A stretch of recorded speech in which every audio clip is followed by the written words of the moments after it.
Welcome to the Friday edition webcast of The Lantern. I'm Mallory Trelevin. On Saturday, Columbus hosted the Real World auditions at McFaddens Restaurant and Saloon.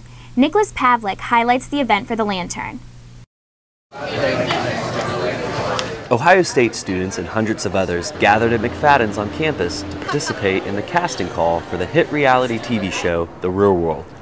Lauren Clark and Annie Sidwell, both students and roommates at Ohio State, explain why they want to be casted for the show. Why do I want to be on The Real World?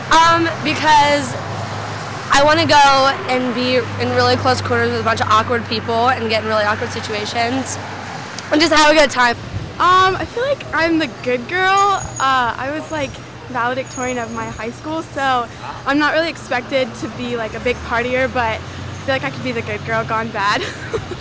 Hi. Hi. And how'd you hear about it? The Lantern.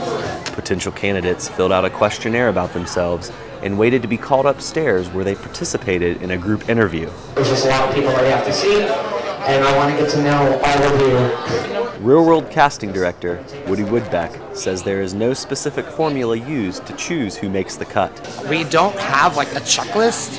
It's not like I sit there and I go, okay, I need this, this, and this. No, it's not what we do. We look for people who have depth, have layer, people who want to share who they are and their story with the rest of the world and are brave enough to do that. After their interview, we caught back up with Lauren and Annie to ask what their experience was like. They asked why you wanted to be on the show, what was interesting about you, which was kind of hard to come up with because there's really interesting people there. Then we went around and we just talked about like social and political issues, which was kind of interesting. I was like, oh, I never thought that the Real World casting would be talking about political issues, but it was fun. Reporting for The Lantern, I'm Nicholas Pavlik. 614, I'm in the OSU repping for The Lantern. I be like, what's happening when I'm on campus? We'll now go to Lantern reporter Kayla Strayer to hear about the cuts taking place at the John Glenn School of Public Affairs. Governor John Kasich's budget released last month will include cuts to the John Glenn School for Public Affairs. Governor John Kasich's budget released last month will include cuts to higher education. I'm standing inside of the John Glenn School for Public Affairs. The Ohio State University Glenn Institute program, which provides funding to students involved with research and outreach activities, will be one of the programs cut. This program provided $277,500 last year to the School of Public Affairs. Officials say they will continue the program, however, it will now have to be funded by the university. Reporting for The Lantern, this is Kayla Strayer. Thanks, Kayla. Sunday night kicked off the undergraduate student government campaigns. Lantern reporter Sarah Steeman has more. The undergraduate student government will be holding its annual election next Thursday and Friday, April 14th and April 15th. Voting will begin at midnight on the 14th and conclude at 11:59 p.m. Friday night. There are 3 teams running for the positions of USG President and Vice President this election. The first team is made up of Jacob Voskel and Melissa Kellums. One of the major issues that we're kind of focusing on is the creation of trash cans and recycling on the Oval. Currently, students don't have that ability. We want to make sure, especially now that it's spring and the weather is warm, that students are able to enjoy their time on the Oval while keeping it clean. They also want to provide pet waste bag dispensers on the Oval so that students that bring their pets are able to have that time and yet pick up after themselves. So we want to create a Rate My Landlord website. It would be very similar to Rate My Professor and allow students to have kind of an ongoing rolling basis to update problems that they have or things that they've benefited from. The second pair running for USG office is Kevin Flynn and Andrea Blinkhorn. The universities promise students that their academic, social, and involvement lives will not be affected in any way adversely by conversion. We think there are a number of potential pitfalls in that, and there's really been no numbers or benchmarks put out to be held accountable to. So we want to make sure the benchmarks are immediately put out and that we will hold the university accountable to. We have a really great idea for freshmen on campus, people who live on campus in the dorms. And that is to have a laundry email alert system or a laundry text message alert system. It is a system where you can put your laundry in, you leave, and then it'll send you a text message or an email when your laundry is done. So there would greatly reduce the crowding and the frustration, I think, by a lot of the dorm residents on campus. The third team running is Nick Messenger and Emily D. Donato. The semester conversion is a huge concern. Emily and I will both be here during the semester conversion, so we have a stake in it too.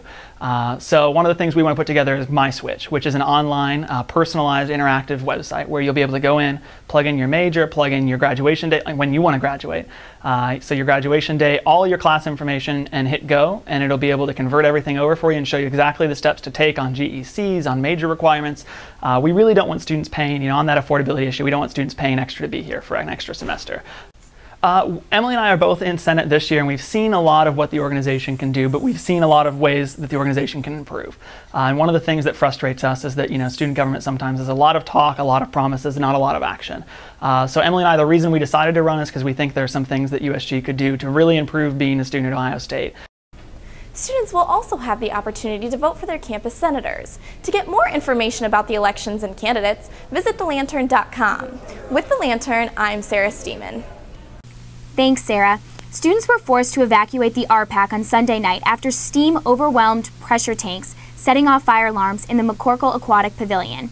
RPAC officials evacuated the Aquatic Center and the RPAC as a safety precaution. We'll now go to sports editor Allie Kramer for a look at sports.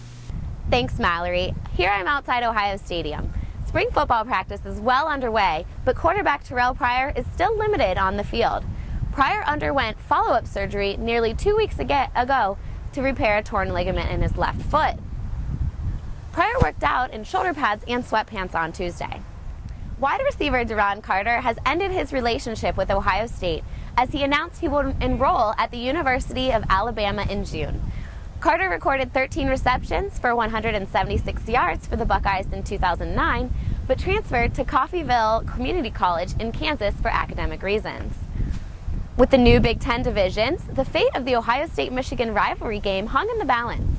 The Big Ten released football schedules for the 2013 and 2014 seasons, and the Buckeyes are still slated to face the Wolverines on the last game of the season.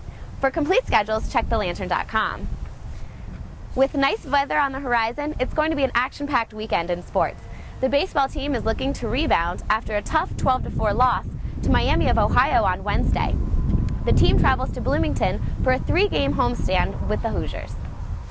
Men's lacrosse hosts Hobart on Saturday at 1 o'clock, and the women's lacrosse team hosts Vanderbilt on Sunday at 12. Thanks, Allie. The Lantern reported on Wednesday night that the Speaker of the House, John Boehner, will deliver the spring commencement speech. That's all for us this week. Make sure to follow us on Facebook and Twitter to stay connected on all the latest Ohio State news. Have a fantastic weekend, and I'll see you next Friday.